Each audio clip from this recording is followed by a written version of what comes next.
Hello, we're the Monkeys. I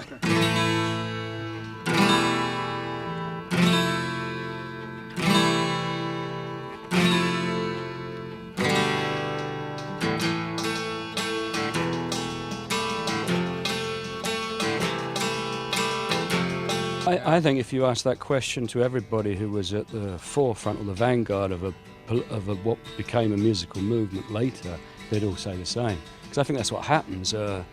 You get involved in it and it moves along very quickly, and you don't think about you don't see it from outside yourself, and you work so hard within it. And it's not until, as you say, hindsight later, that you think, wow, we actually did that. You know, it's you just go with the flow, and you can't believe what's happening.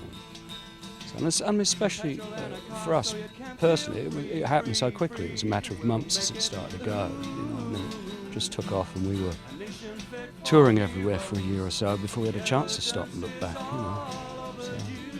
A good example would be when we played with Rob Zombie on the Demon Speeding tour in 2005.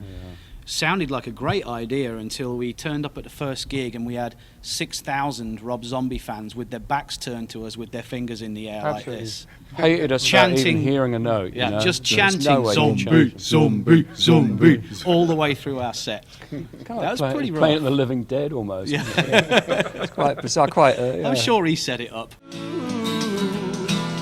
Ovation for the Neros, the fiddle while the world's burning down.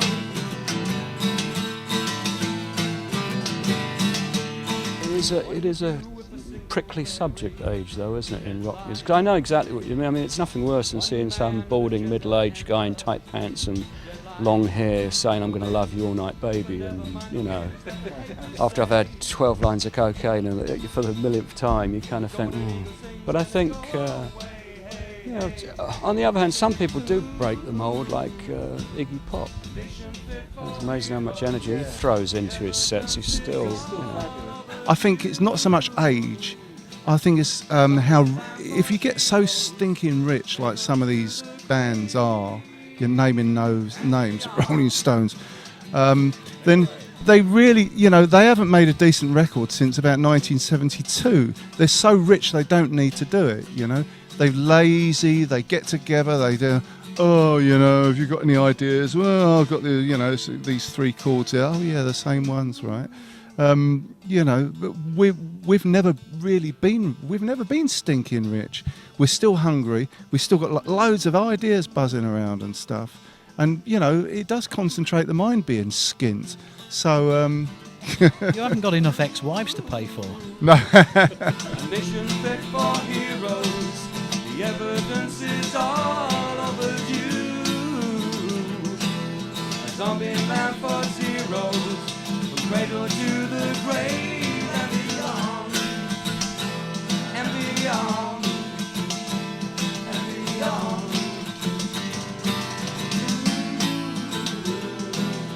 Nation fit for heroes.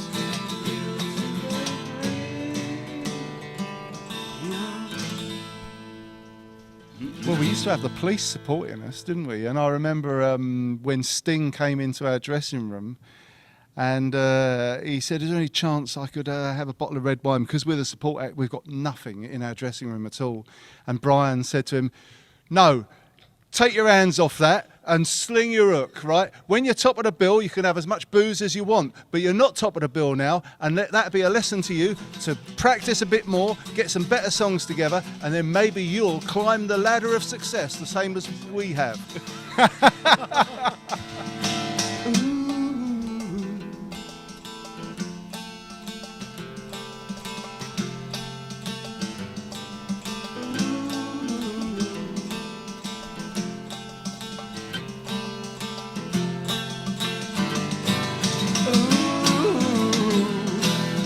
Nation fit for heroes. The evidence is all overdue. A zombie land for zeros. From cradle to the grave and beyond, and beyond, and beyond.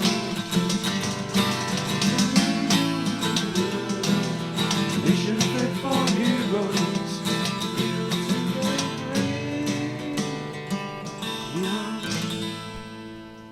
This